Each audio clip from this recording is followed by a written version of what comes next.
Hi, Varamahalakshmi ಹಬ್ಬಕ್ಕೆ ಚಕ್ಲಿನ ಯಾವ ರೀತಿ ಮಾಡ್ಬೋದು ಸಿಂಪಲ್ಲಾಗಿ ಅಂತ ಅನ್ಕೋತಿದ್ದೀರಾ? ನಿಜವಾಗ್ಲೂ ಚಕ್ಲಿ ಮಾಡೋದು ಕಷ್ಟನೇ ಇಲ್ಲ. ಇದಕ್ಕೆ ಅಂತ ಹೇಳಿಬಿಟ್ಟು 2 ಸ್ಪೂನ್ ಆಗೋಷ್ಟು ಉದ್ದಿನಬೇಳೆ, 2 ಸ್ಪೂನ್ ಆಗೋಷ್ಟು ಹೆಸರು ಬೇಳೆನ ನೀಟಾಗಿ ವಾಶ್ ಮಾಡಿಕೊಂಡು ನಾವು ಕುಕ್ಕರ್ಗೆ ಹಾಕಿ ಸ್ವಲ್ಪ ಉಪ್ಪು ಹಾಕಿ ಒಂದು 3 ವಿಷಲ್ ಹೊಡೆಸ್ಕೊಂಡು ಅದು ಸಾಫ್ಟ್ ಆಗೋ ರೀತಿ ಬೇಯಿಸ್ಕೋಬೇಕು.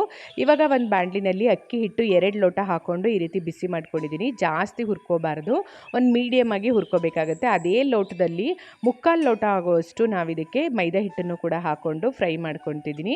ಒಂದು 5 ಮಿನಿಟ್ಸ್ ಫ್ರೈ ಮಾಡಿಕೊಂಡ್ರೆ ಸಾಕು. ಪ್ರಪೋರ್ಷನ್ ತುಂಬಾ ಇಂಪಾರ್ಟೆಂಟ್ ಇಲ್ಲಿ.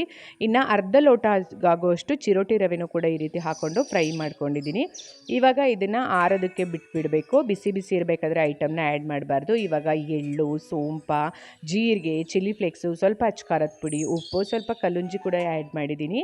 ಅದ್ರ ಜೊತೆಗೆ ಮೇಲೆ ಸ್ವಲ್ಪ ಕರಿಬೇವಿನ ಸೊಪ್ಪು, ನಿಮ್ಗೆ ಏನೇನು ಬೇಕನ್ಸುತ್ತೆ ಅದನ್ನು ಆ್ಯಡ್ ಮಾಡಿಕೊಂಡು ಮಿಕ್ಸ್ ಮಾಡಿ.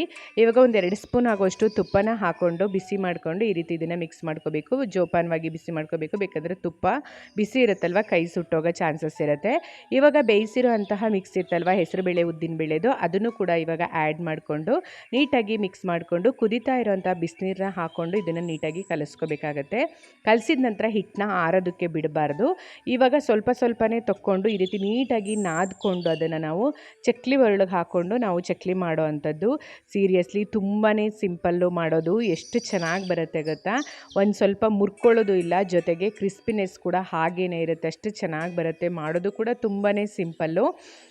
ಸೊ ಈ ರೀತಿ ಮಾಡ್ಕೊಳ್ಳೋ ಅಂಥದ್ದು. ಇವಾಗ ಚಕ್ಲಿ ಎಲ್ಲ ಆದ ನಂತರ ಎಣ್ಣೆನ ನೀಟಾಗಿ ಕಾಯಿಸ್ಕೊಂಡು ಅದಕ್ಕೆ ನಾವು ಬಿಡಬೇಕು. ಇಲ್ಲಿ ಎಣ್ಣೆ ಕಾಯೋದು ಕೂಡ ಚಕ್ಲಿಲಿ ತುಂಬ ಇಂಪಾರ್ಟೆಂಟ್ ಆಗುತ್ತೆ. ಜಾಸ್ತಿ ತೀರಾ ಲೋ ಫ್ಲೇಮಲ್ಲಿದ್ದಾಗ ನಾವು ಚಕ್ಲಿನ ಬಿಡಬಾರ್ದು, ಆವಾಗಲೇ ಚಕ್ಲಿ ಕಟ್ಟಾಗೋ ಅಂಥದ್ದು. ಸೊ ಈ ರೀತಿ ನೀಟಾಗಿ ಹೊಂಬಣ್ಣ ಬರೋ ತನಕ ನಾವು 2 ಸೈಡು ಬೇಯಿಸ್ಕೋಬೇಕಾಗತ್ತೆ. ಚಕ್ಲಿ ಎಣ್ಣೆಗೆ ಹಾಕಿದ್ಮೇಲೂ ಅಷ್ಟೇ ಒಂದು 5 ಮಿನಿಟ್ಸು ಅಲುಗಾಡಿಸ್ಬಾರ್ದು. ನೋಡಿ ಚಕ್ಲಿ ಎಷ್ಟು ಚೆನ್ನಾಗಿ ಬಂದಿದೆ ಅಂತ ಹೇಳಿ. ನಾನು ಚಿಲ್ಲಿ ಪೌಡರ್ನ ಯೂಸ್ ಮಾಡೋದ್ರಿಂದ ಸ್ವಲ್ಪ ಡಾರ್ಕ್ ಅನ್ನಿಸ್ತಿದೆ ಅಷ್ಟೇ. ಸೊ ಇದೇ ರೀತಿ ಹೊಸ ರೆಸಿಪೀಸು ಲಾಗೋಸ್ಕರ ನನ್ನ ಪೇಜ್ನ ಫಾಲೋ ಮಾಡಿ.